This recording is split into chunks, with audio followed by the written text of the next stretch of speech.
checked on eBay and I found this guy, Mike Tacoma, and his ProBlast is his company. And he is very knowledgeable on these sandblast machines, or the blast machines. He does all different types. He does the heavy duty industrial. He also does he converts these home ones, makes them into a pretty good machine. So what I'm going to do is I'm going to install the product. We're going to go over, this is step one. We're going to take the cabinet and install it with a foot pedal, which is also a lot better. We're going to install the pressure gauge so we can control our pressures. And also here, this will be on the bottom. This will be where it picks up. And also where we're going to put the holes in the cabinet. And probably one of the biggest ones that we're going to do and show is we're going to modify the grate. We're going to lower the grate inside of there and make it so we have a lot more room inside the cabinet to put larger items in there, and also as we're rotating it, we don't have to lift it up or work so close to the glass that we pit the glass. So we're going to reduce this and lower it down, and also, like I said, it's going to help with the hose routing and everything else. So I'm going to go ahead and start taking the cabinet apart and then show you different steps on the way. Okay, another recommendation I got from Mike, which is actually a really good one, is we're going to remove the glass, the window from here, the viewing window, out of here while we're doing the repair, because we're going to separate the cabinet again to get the grid, to get the grate out of there. And also a modification that he recommended that's really helpful is now we have the window out, again for access, and you get this piece of plastic that comes with it, and I don't want to work through there. And yes, I'm aware that with the plastic they give you these pieces, or with the kit they give you some more plastic to put down to protect it from pitting. But also, again, they only give you 3 of these, and I don't know where to find them, and they're restricted. When I'm blasting something here, I want to try to get the best finish, the best surface on it. That's the whole reason why I'm doing it. So of course we have to be able to see what we're doing. Now the piece that's on there, it's a double strength thickness. We're going to reuse this. But again, like what Mike said, and it's a good idea, I went down to Lowe's, and they do have single strength glass down there, and it's the same thickness as the piece of plastic that we took out of there. So here we have the same thickness, the single strength, and we're going to use this instead of having the plastic there and also the other plastic. This is going to be our throwaway. Now it's nice and clear. When it gets pitted, we'll just replace it. Now one of the things that we want to do is we want to remove the support that was down here for the grate that helped to support it, because as you can see, when we have it in there, all we're just catching a lot of media and it's sticking on there. We're having to fill the cabinet up with extra media, which is not necessary. As I undo all the screws, we'll just follow this along and separate the cabinet so we can remove this grid here. Okay, we've got all the bolts out of the cabinet. You also have to remove the nut and bolts from where the legs are, because we're going to remove the top portion of the cabinet. So now with it out, another good reason to have the glass out, other than doing the upgrade on the glass, it gives me a place to grab it. So we'll go ahead and take the top part out, set it down here, and this is the grid that we're removing. To get the surfaces as straight as possible, we're going to go ahead and pound these out. And this is thin metal, so it taps out pretty easy. We'll go ahead and straighten them out and work it out so at least we can start off with a straight surface. I'm going to strip down. I have both surfaces as clean as we can. I'm going to go ahead and reassemble the cabinet back on. We'll put it back together here. I'm going to run all my bolts in and put it back together. And once we get them all tightened, we'll go ahead and do the legs. I've got all the bolts started on the leg, nuts and bolts started on the legs. So we'll go ahead and square them all up and tighten them up and go to the next step. Okay, Mike said to put we want the new grate to be installed about 3 inches down. So we'll go ahead and put the 3-inch mark right there. Okay, so we've got it. We only need to make 2 cuts. That way we have less of the trim we have to repair.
Okay, this is the flat that goes on the very bottom of the box there.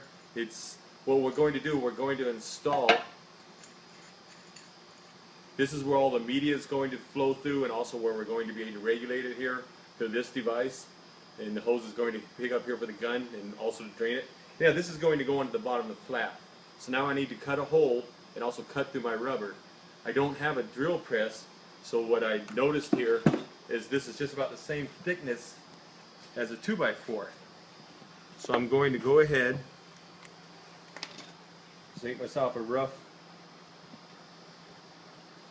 mark right there.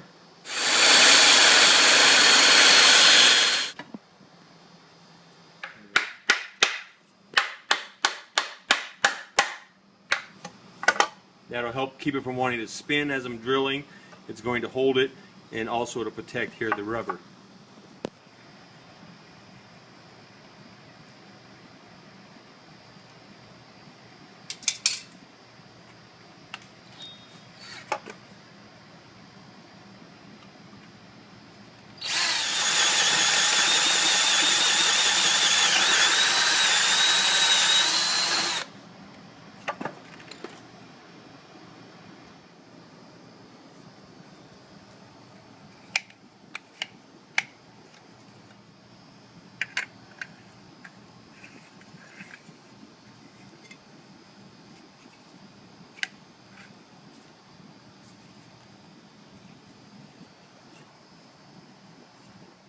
I went to Home Depot, Lowe's, either one of them has them.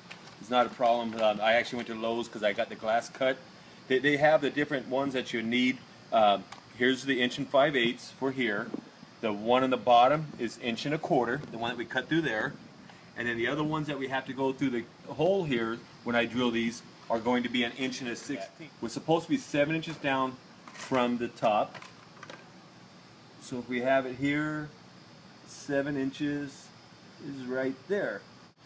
But anyhow, now if we didn't have, or we didn't want to go purchase a hole saw, you could always, make yourself your 1 5/8 hole, whatever it is, go on the inside, and you could drill it out.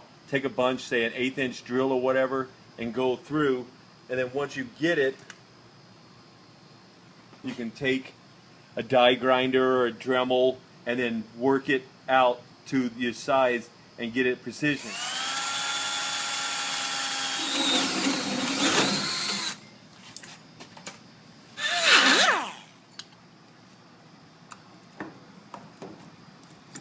These are skip threads. They aren't all the way around. So this thing's not made to be bearing down on. It just needs to be snug. You've got the flat surfaces that it's mounted against, and so it's fine. Just snug it up. Don't try to go get your channel locks or slip joint pliers and snug that up. You just bring it down with your fingers and have it there, and there you're good.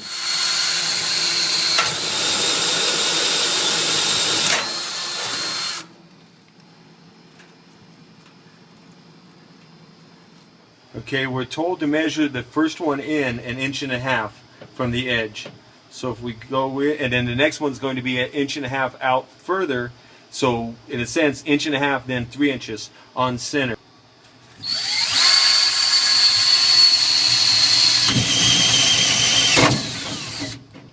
And then the second one over.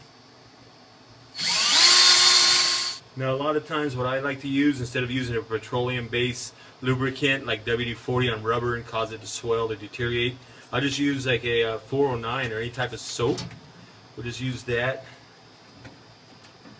We can install our grommets here. In the same way, when we install the hoses, we'll use the soap as a lubricant. The kit that you're going to get from Mike comes with 3 hoses. You have your shorter hose that's going to go from your regulator down to your foot pedal. It's going to supply the air. The clear one is going to be a media feed, and the longer one is going to go all the way from your foot pedal. It's going to supply the air to it. So we'll go ahead and lubricate the hoses and put them on. I'm going to slide them on. And the clear one, same thing.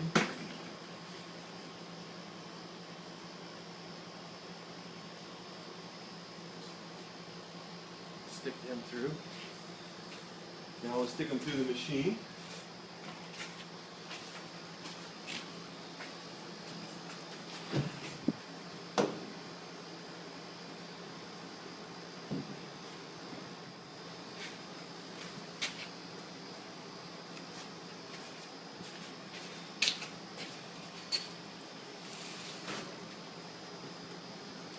The clear one, again being media feed, we're going to put it on the bottom where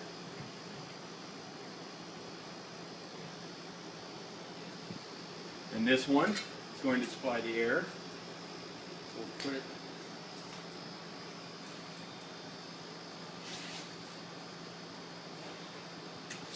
okay. Then the last one. Now off.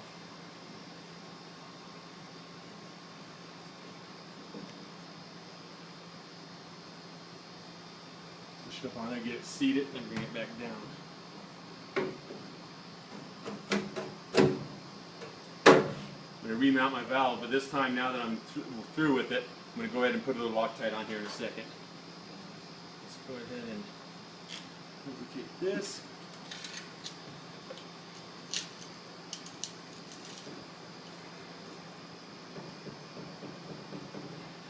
That's another nice thing about these barbed fittings. It doesn't call for clamps, so we should be okay even without clamps on that. So I'm going to go ahead and get a little bit of Loctite on this, hook up my air hose, and then we'll start putting the glass back on. So we'll set that down on there.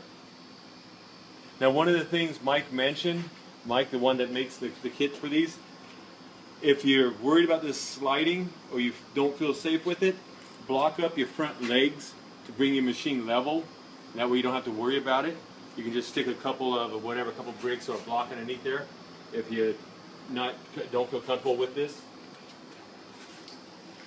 And then we'll go ahead and put the double strength one on and start putting the screws through.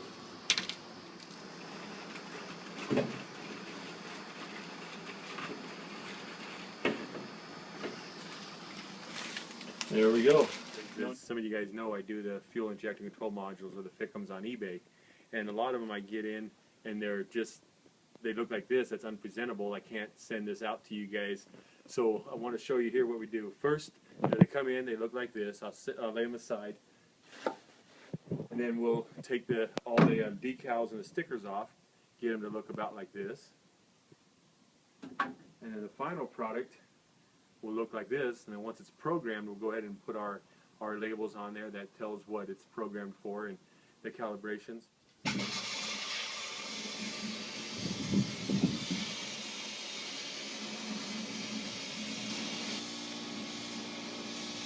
We'll end up with our desired results by the end.